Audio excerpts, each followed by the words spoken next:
Avez-vous déjà essayé de faire des découpages devant un ventilateur avec 30 élèves d'école primaire? Non? Avez-vous déjà essayé de gérer une vingtaine d'enfants dans une pièce fermée par 30 degrés? Non plus? Cela vous semble peut-être absurde? Eh bien, c'est pourtant la situation de nombreux enseignants et élèves en France. Aujourd'hui, pour beaucoup d'écoles, faire classe en période de chaleur, c'est difficile.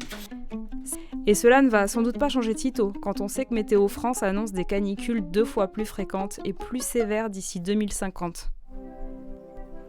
Aujourd'hui, à Marseille, quelques 180 groupes scolaires sont en cours de rénovation, dans le cadre du plan École pour les 10 ans à venir.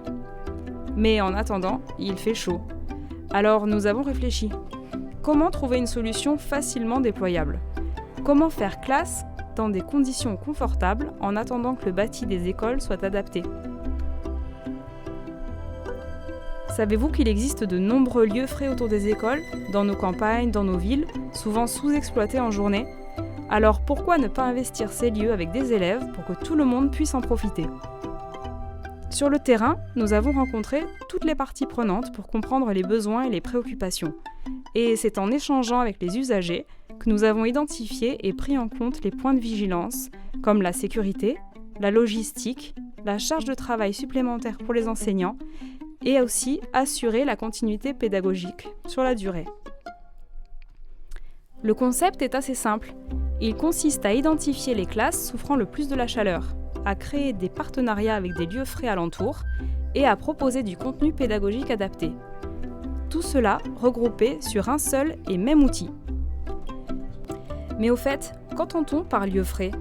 Eh bien, cela pourrait être les bureaux d'entreprise de maman, le supermarché climatisé du bout de la rue, les pâtes d'à côté, l'écomusée du village, ou encore un endroit plus insolite et naturellement frais, comme un château ou même une grotte. Ok, alors partons en classe fraîche. Mais d'ailleurs, comment ça fonctionne?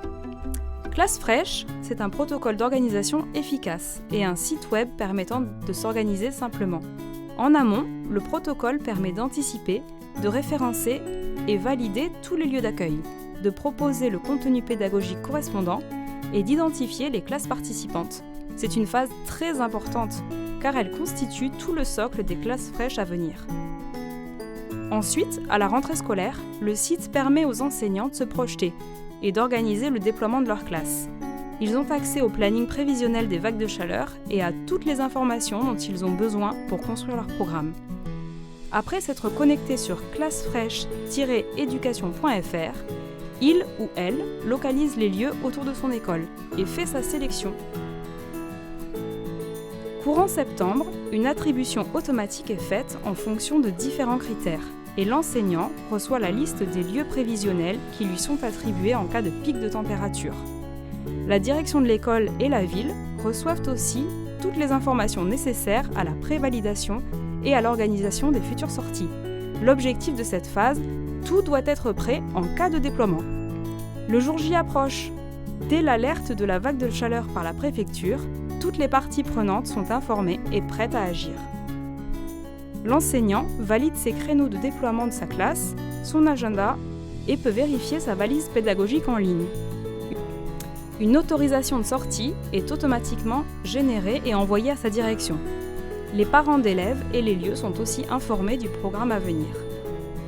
Ça y est, le jour J est enfin arrivé. L'enseignant retrouve ses élèves et les encadrants à l'école. Tout le monde part en classe fraîche. C'est l'occasion d'expérimenter une pédagogie innovante et de créer du lien entre les acteurs du territoire. Après le déploiement, l'enseignant a la possibilité de partager son témoignage et ses idées d'amélioration. Chacun contribue ainsi à améliorer le dispositif dans l'intérêt de tous.